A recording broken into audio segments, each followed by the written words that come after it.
হযরত ঈসা আলাইহিসসালাম এর গল্প। অনেক বছর আগে বনি ইসরায়েল জাতির একটি গ্রামে একজন নবী জন্মগ্রহণ করেন, যার নাম ছিল ঈসা। তিনি ছিলেন মারিয়ামের ছেলে। হযরত ঈসা আলাইহিসসালাম এর জন্ম ছিল একটি অলৌকিক ঘটনা, কারণ তার কোনো বাবা ছিল না। আল্লাহ তায়ালা তাকে অলৌকিকভাবে সৃষ্টি করেছেন। হযরত ঈসা আলাইহিসসালাম এর গল্প আমাদের শেখায় যে আল্লাহর শক্তির কোনো সীমা নেই এবং মানুষকে সবসময় আল্লাহর পথে ডাকা উচিত। হযরত ঈসা আলাইহিসসালামের মা মারিয়াম আলাইহিসসালাম ছিলেন একজন খুব পবিত্র নারী। তিনি বায়তুল মুকাদ্দাসের ইবাদতখানায় থাকতেন এবং আল্লাহর ইবাদত করতেন। একদিন জিব্রাইল ফেরেশতা তার কাছে এলেন। তিনি বললেন, হে মারিয়াম, আল্লাহ তোমাকে একটি ছেলে দেবেন।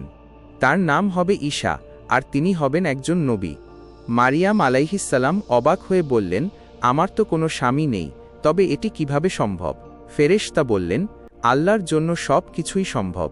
তিনি যখন বলেন হয়ে যাও, তখনই তা হয়ে যায়। মারিয়াম আলাইহিসসালাম আল্লাহর ওপর ভরসা করলেন। হযরত ঈসা আলাইহিসসালাম একটি খেজুর গাছের নিচে জন্মগ্রহণ করেছিলেন। যখন মারিয়াম আলাইহিসসালাম শিশু ঈসাকে নিয়ে নিজের গ্রামে ফিরে এলেন, তখন লোকেরা তাকে জিজ্ঞেস করল, মারিয়াম, এই বাচ্চা কোথা থেকে এল? তখন শিশু ঈসা আলাইহিসসালাম নিজে কথা বলে উঠলেন। তিনি বললেন, আমি আল্লাহর বান্দা, তিনি আমাকে নবী বানিয়েছেন। আমি মানুষকে তার পথ দেখাব। লোকেরা সব অবাক হয়ে গেল। তারা বুঝতে পারল যে ঈসা আল্লাহর একজন বিশেষ নবী। হযরত ঈসা আলাইহিসসালাম যখন বড় হলেন, আল্লাহ তাকে অনেক অলৌকিক ক্ষমতা দিলেন।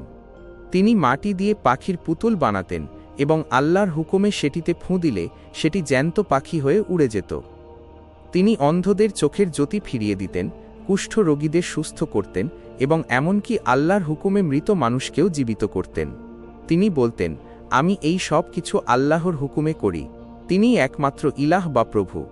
হযরত ঈসা আলাইহিসসালাম তার জাতিকে বলতেন, হে আমার জাতি, আল্লাহর কথা শোনো, তার কাছে মাফ চাও। কিন্তু বনি ইসরায়েলদের কিছু লোক হযরত ঈসাকে শত্রু মনে করতে লাগল। তারা বলল যে ঈসা একজন জাদুকর এবং তিনি আমাদের ধর্ম নষ্ট করছেন।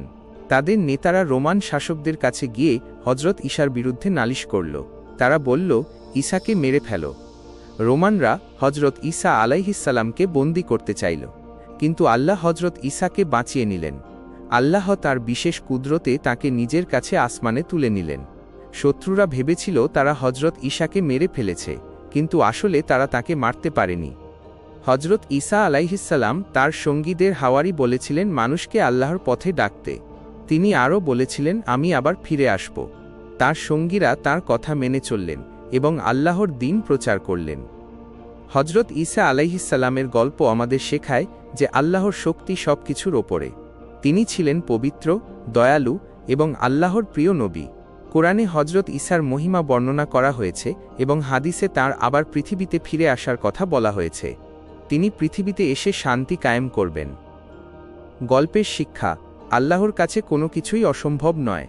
আমরা যদি সত্যের পথে থাকি তবে আল্লাহ আমাদের রক্ষা করেন। হযরত ঈসা আলাইহিসসালাম এর জীবন আমাদের আল্লাহর ওপর গভীর বিশ্বাস রাখতে শেখায়।